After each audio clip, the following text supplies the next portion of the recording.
Hello there, my name's McKeenan and I'm reviewing Cyber Hobby 1 is the 35 scale Israeli M50 Super Sherman plus the bonus Israeli paratroopers. I'll be more interested in the tank in this review than the figures themselves.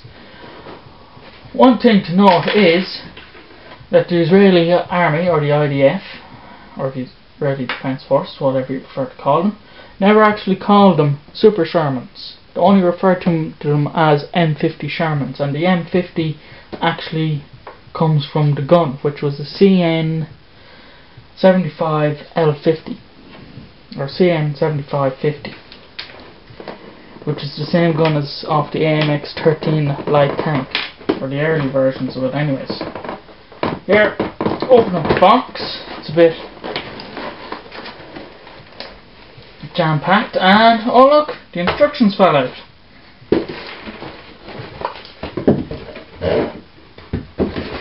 Now, there are full colour instructions, usual driving affair, you know, parts diagram at the front,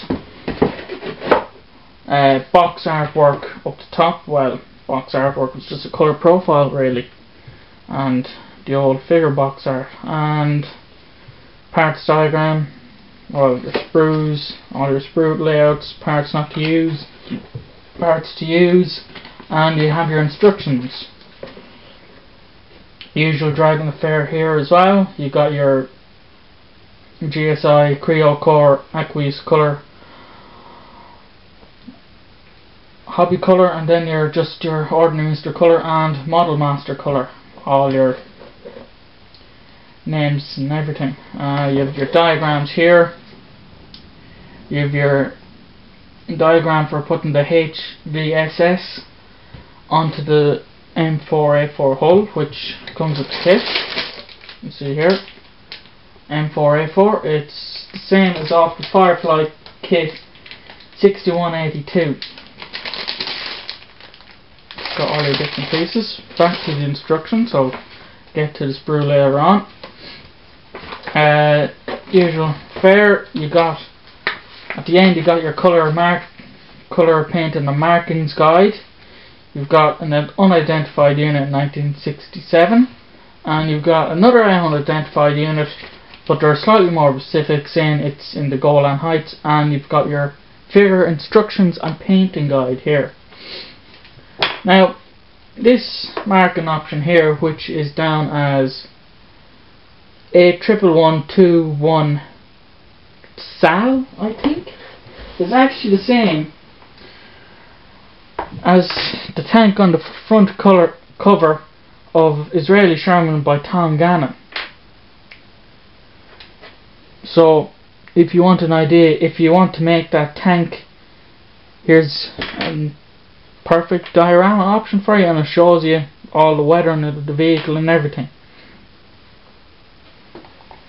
Now, as I said earlier, the kit comes with an M4A4 hull.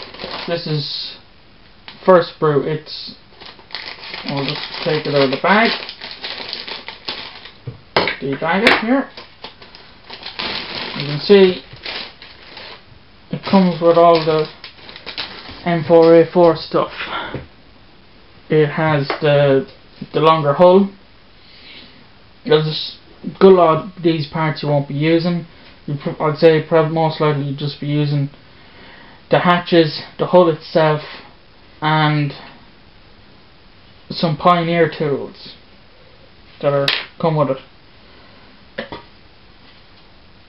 That's pretty much all. It's your regular driving casting. All the push pins are situated on the back. Very little flash. No flash actually. So I'll just put that aside, and the next sprue out is the figures. These are the figures here, and they are usual early 90s Dragon affair. They look a bit dated, but you could still do them up. But they'll look dated to your resin stuff. or your modern dragon figures. It's small bits of flash, but you know, for a mold that's 20 years old, what do you expect? For a mold, it's probably only used a couple of times. Next sprue out is the M50. You have your plastic jerry cans, jerry can holders, external stowage, and the barrel. So that's that. Oh, and French style smoke dischargers. They're pretty much it. You got your spare wheels and everything. You got your weapons for your paratroopers. Galil with a rifle grenade, Galil with a M203, just a Galil carbine, an RPG, and a GPMG with bipods in a bag. I assume it's a spare link bag. Now, here's your M50 sprue, marked Sprue B. It contains your turret, your engine deck, cleaning rods, spotlight, and your travel lock.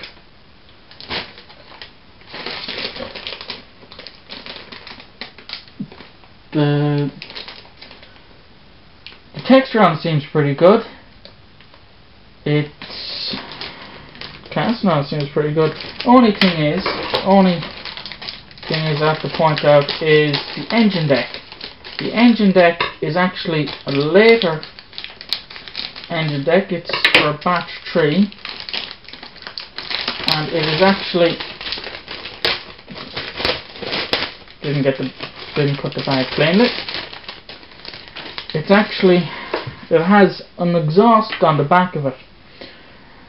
I assume it would be alright for ones that were used after the Yom Kippur War in 1973, but this is meant to be a 6-day war issue in 1976, and they just had a flat piece behind the air intake here, behind the two air intakes. It was just a flat piece. It didn't have an exhaust, didn't have louvers, just a bit like the bottom piece here, flat.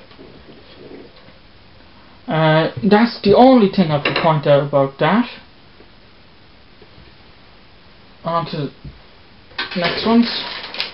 We've got another sprue. It's marked A. It doesn't have any names on it, but I believe it's off an M26. You got your all-round vision cupola, the top for it, your loader's hatch, .5 machine gun, your drivers, your co-drivers machine gun here, with the ball mount and just a small bit of 30 caliber. It is, as you can see, split hatches from the M26. It's the same as all the rest of the tank kit anyways. No flash, regular dragon molding, pretty good. You got the suspension here. They're off, I think it's the older VHSS, which according to the top of the sprue is off an M4A3E8. They're marked C. All marked C. You have your suspension there. Two sets of them, just the suspension by itself. And then you got two sets of fenders. You see, it's the older type. It's not the same as the one off the M51 Premium, which had I think it was a brass tube on the top, and these were actually two separate pieces. But still, you know, pretty good. You got a 3 lengths of DS track, They're T80 type. Now obviously they couldn't mould the hollow guide horns onto the track in DS, so they have them here in injection moulded.